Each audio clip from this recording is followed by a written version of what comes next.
Media మిత్రులకు నమస్కారం. సరే, కొండా సురేఖ గారి మాటలు గత వారం రోజులుగా చూస్తూ ఉన్నాం. వారి మానసిక స్థితి విషయంలో అనుమానం వచ్చే విధంగా ఉన్నాయి ఆ మాటలన్నీ కూడా. ఒక మంత్రిగా అటువంటి మాటలు మాట్లాడతారు అని చెప్పి ఎవరు కూడా ఊహించారు. బహుశా అయితే ఆమెకు మంత్రి స్థాయి లేకుండా పెద్ద పదవి వచ్చిందని అనుకోవాలి, లేదా ఆమె మానసిక స్థాయి విషయంలో వాళ్ళ కుటుంబ సభ్యులు ఒకసారి ఆలోచన చేసుకోవాలి. ఈ మొత్తం ఎపిసోడ్ విషయానికి వస్తే ఇప్పటివరకు అసలు కేటీఆర్ అనబడే నాయకుడు ఈ ఎపిసోడ్లో ఎక్కడ కూడా లేడు. వాస్తవానికి కేటీఆర్ గారు బహుశా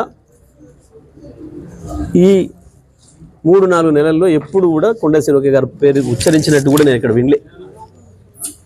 ఆమె పేరు కూడా ఎన్నడూ ఉచ్చరించలేదు. దాంట్లో మీరు వారి మీద ఎందుకు మాట్లాడుతుందో ఆమె చాలా ఆశ్చర్యంగా ఉంది. ఇది ప్రజలకు ఆశ్చర్యంగా ఉంది. సోషల్ మీడియాలో ఏదో ఆకతాయిలు ఏదో పోస్ట్ పెట్టినరు అని అంటే, సోషల్ మీడియాలో ఆకతాయిలు పోస్ట్ పెట్టడం అనేది మనం సోషల్ మీడియా యాక్టివ్ అయిన తర్వాత గత 10-12 సంవత్సరాలుగా చూస్తూనే ఉన్నాం. ఆ రకంగా మా మీద కూడా ఎన్నో పెట్టారు మా నాయకులు. కొన్నిటి మీద చర్యలు తీసుకోగలిగిన కాడ తీసుకున్నారు, లేదు తీసుకోలేని కాడ తీసుకోలేదు. అయినా మాకు అక్కర లేకపోయినప్పటికీ కూడా మా హరీష్ రావు గారు స్పందించిండు, సరే ఎందుకు కాదు అని చెప్పి అయిపోయింది మా పార్టీ నుంచి. కానీ ఇది స్పష్టంగా కొండా సురేఖ గారిది కాదు, ఇది వాళ్ళ నాయకుడు రేవంత్ రెడ్డి.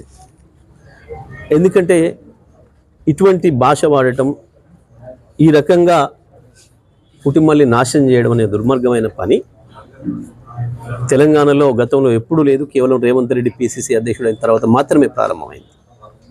అంతకుముందు ఇటువంటి పదజాలను ఇప్పుడు కూడా చూడలేదు మనం ఎన్నడూ కూడా.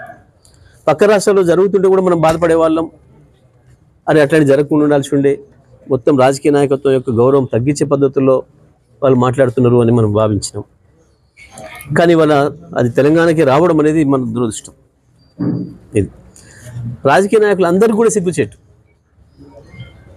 ఇది ఒక్క అన్న వాళ్ళకే కాదు, ఎందుకంటే తెలంగాణలో కూడా ఇదే సంస్కృతి వచ్చింది అని చెప్పి మిగతా రాష్ట్రాల ప్రజలు భావించే పరిస్థితి వచ్చింది. మేము దాని గురించి వాళ్ళు బాధపడుతున్నాం. వాస్తవానికి ఈ ఆమె గురించి మాట్లాడడం అయితే అనవసరం అనే భావన ఉంది నాకైతే. ఆమె ఇంకేదో పిచ్చి మాట మాట్లాడింది నిన్న రెచ్చిపోయి. ఇంకా ఏంది అసలు ఇది అంత కారణం? రేవంత్ రెడ్డి స్పష్టంగా హామీల విషయంలో విఫలం చెందిండు.